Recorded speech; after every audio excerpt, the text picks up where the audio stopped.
Welcome to another episode of Daily Gym. Today's episode, I wanted to make a bit of a recap video of how these past 2 weeks have been for me, because it's been exactly 2 weeks ago since I started making these daily vlogs. My original intention behind making this series was to share with the world the lessons I learned as a new and starting business coach, focusing on startups in emerging and developing countries. First of all, I never expected LinkedIn to give me the reach that it has. My videos average a few hundred views per day, and the first video I made in which I detailed why I made a career switch and why I'm doing the kind of work I'm doing now and what I would like to do in the future even reached up to 2,500 views so far. LinkedIn has really come a long way, going from a simple resume platform where people try to look for jobs to more of a B2B connection network, to now almost feeling like a Facebook from 5, 6, 7 years ago with just kind of a professional layer on top of it.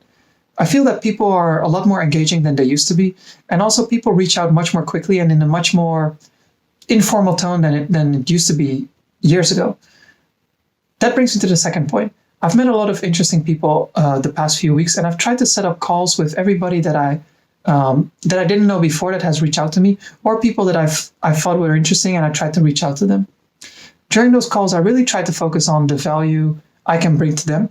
And many times for both sides, it's really an orientation call. We don't really know what we can get out of it, but we kind of have a basic grasp of why we're doing it. More often than not, it's not so much the knowledge I have that can help them, though that happens as well. I probably get more out of it than I can give to them at this point in time. But most often it's the people that I know already that I try to hook up after this call with the new people that I've met. And in that sense, provide value to people that weren't even part of the conversation, but simply by me increasing my network, help the people that I'm working with or people that are dear to me or that I know. And from there, I take a step back and let those people talk it out by themselves. Of course, I'm expecting that in the future, I can provide even more value to the people that I'm connecting with right now, and I hope to meet even more people in the future.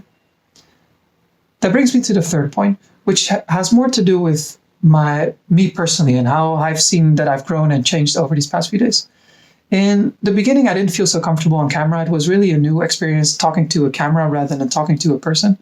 But I hope I've been able to convey the message that I'm trying to convey in a clearer manner and in a more engaging manner as well. I also really try to focus on a daily basis, really hard on what value I can provide to the people that are watching this video. Not every video will be as beneficial to everybody, because I try to keep the topics as varied as possible, because my work is also varied as well. On top of that, I realized that when I started, as I didn't really know much, it felt a bit uncomfortable to start, but I just decided to go for it. And I thought that the benefits I could get from this, or the notion that I have something to share with the world, is much stronger than me being afraid of judgment or me being afraid of wasting my time doing this. I thought by not sharing something with the world, it might sound a bit arrogant, but I feel that I'm not giving the world everything that I have to offer. And so far, it's really paid dividends for me, even though it's only been 2 weeks so far. So I guess the biggest message I would like to give to everybody is that if you have something that you really want to do now, whether it's start a podcast, start a video, start writing something, start anything that you want to do, just do it. And give it a week, give it 2 weeks, even give it a month, and see where it leads you. For me, it's given me a lot of joy and happiness, and I hope that positive energy also translates to the camera. That's all for today, and I'll be back with another lesson tomorrow. Have a nice day, everyone.